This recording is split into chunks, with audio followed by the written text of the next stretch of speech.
नाज़रीन, इस वक्त हमारे साथ प्रोफेसर डॉक्टर इकबाल आफरीदी मौजूद हैं। अस्सलाम वालेकुम सर, आपके टाइम का बहुत शुक्रिया। वालेकुम अस्सलाम। अच्छा सर, हमने ये देखा है कि हमारे माशरे में तोहम परस्ती और वहम परस्ती बहुत उरूज में है और लोग इसको ये नहीं मानते कि हम वहम परस्ती का शिकार हैं। तो आप थोड़ा सा डिफ़ाइन करेंगे वहम परस्ती और तोहम परस्ती क्या होती है और क्या ये ज़हनी अमराज हैं? दरअसल बात ये है कि चूँकि हमारे मुल्क में लिटरेसी रेट ख़वानगी की शरह कम है, तो इसलिए लोगों को साइंसी चीज़ों का पता नहीं है और बहुत सारे मिथ्स मफरूज़े हैं। मिसाल के तौर पर ख़ास तौर पर ये है कि बिल्ली काली सामने चली गई तो ये होगा और ऐसा होगा तो यूँ होगा।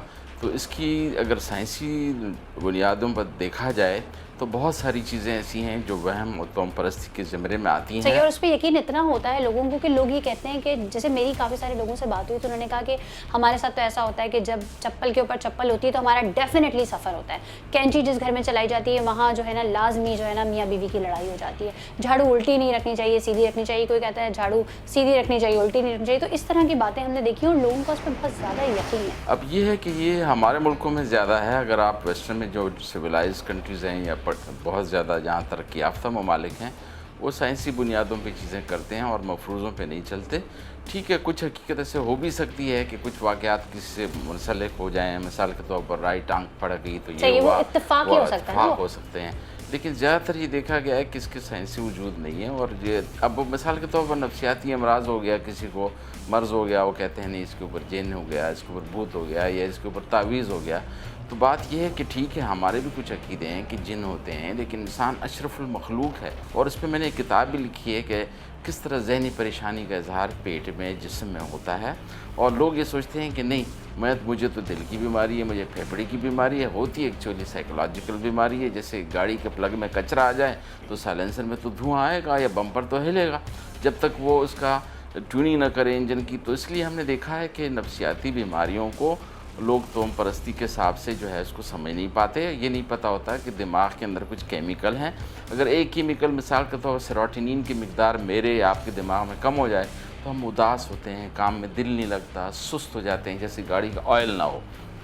और यही ऐसी दवाई हम दे देते हैं जिससे उसका लेवल बढ़ जाता है तो हम खुशबाश फ्रेश महसूस करते हैं। इस तरह के केसेस आते हैं तो आप उन्हें डील कैसे करते हैं? सबसे अहम बात यह है कि साइकेट्रिस्ट को उनकी बात डिनाई नहीं कर रही कि हाँ आपकी बात मैंने सुनी, लेकिन मेरी नज़र में, मेरे इल्म में, वैसे तो ज़्यादातर अल्लाह को ही पता है, लेकिन हमें जो इल्म हासिल है वो ये है कि आपकी जो नींद जो नहीं आ रही है या मिसाल के तौर पर आपके सर में दर्द है या आपका दिल नहीं लगता किसी काम में या सुस्ती कायली हो गई है, उसके पीछे हमारे जहन में, दिमाग में जो रतूबतें होती हैं उसका अमल दखल है।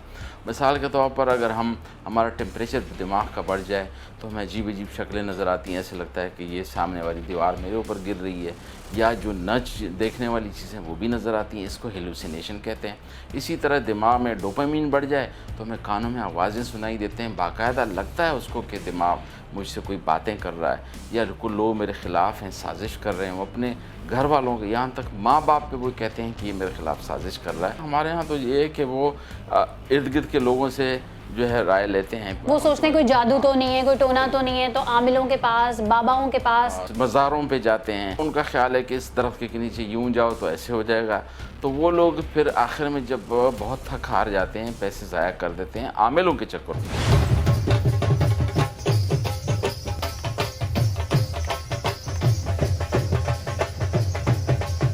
अगर वो आलिम के पास जाएं तो फिर शायद उसकी रहनुमाई हो सकी। और अगर किसी को मशवरा दिया भी जाता है किसी की कंडीशन देखकर कि भाई तुम जो इतना ज़्यादा हर चीज़ में वहम कर रहे हो कि यूँ नहीं करो, ऐसा हो जाएगा, आग के पास नहीं जाओ, हाथ जल जाएगा, इस तरह के भी लोगों को वहम होने लगते हैं। तो उनको जब ये मशवरा दिया जाता है कि आप डॉक्टर के पास जाएँ और अपना इलाज कराएं, तो वो आगे से उनका जो रद्द अमल होता है वो बड़ा अजीब सा होता है। वो लोग समझते हैं कि शायद अगर हम जहनी अमराज के किसी डॉक्टर के पास जाएंगे तो क्या हम पागल हैं। ये बड़ा अफसोस है और ये एक दुनिया भर में ये एक मसला है कि 70% लोग सही मुआलिजीन के पास, जहनी मुआलिजीन के पास नहीं जाते, ख़ास तौर पर नफसियाती मुआलिजीन के पास।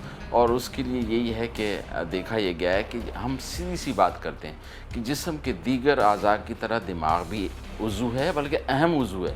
अगर आपकी किसी को उल्टी दस्त कहते हुए नहीं शर्माता, पेट में दर्द है, हड्डी में दर्द है, दिल में दर्द है, तो इस तरह दिमाग भी एक उज़ू है, उसमें भी प्रॉब्लम हो सकता है। और पर जब हम ख्याल नहीं रखते सोने का, काम करने का, वर्जिश का, इबादत का, तो उसमें तो ख़राबी हो ही जाती है। आप देखिए ना, दुनिया में एक बंदे ने ये कोशिश की कि देखो मैं کتنے دن تک بغیر سوئے زندگی گزار سکتا ہوں، اور وہ تیسرے دن وہ یہ محسوس کر رہا تھا کہ میں فٹ بالر ہوں، تھا نہیں۔ جس چیز پہ حد سے زیادہ یقین ہو وہ چیز ہو جاتی ہے۔ دو طرح کے وہم ہوتے ہیں ہمارے ہاں، چونکہ اردو میں زیادہ لفظ نہیں ہے۔ ایک ہوتا ہے ڈیلیوژن، جس میں لوگوں کو یہ پکا یقین ہوتا ہے کہ میرے خلاف سازش ہو رہی ہے، یا لوگ میرے خلاف ہیں، یا میرا دماغ کوئی کنٹرول کر رہا ہے، یا میں بڑی چیز ہوں۔ ایک وہ ہے۔ دوسرا ہوتا ہے آبسیسو کمپلسو، اس میں بندہ تسلی نہیں ہوتی، اس میں مریض بار بار ہاتھ دھوتا ہے، اس کو پتہ ہو کہ ابھی ہاتھ دھوئے پھر صاف ہیں کہ صاف نہیں ہے، تو دروازہ بند کیا نہیں، تالا بند کیا تھا نہیں کھلا، یہ اسپیلنگ ایسی تھی ہی نہیں۔ تو اس میں جو Confusion کا جو شکار ہوتا جو ہے۔ آبسیشن والے وہ سوچتے ہیں، وہ زیادہ اپنے آپ کو بیمار سمجھتے ہیں، اور وہ زیادہ علاج کی طرف راغب ہوتے ہیں، لیکن چھپاتے ضرور ہیں کہ پتہ نہیں لوگ مجھے پاگل نہ سمجھیں۔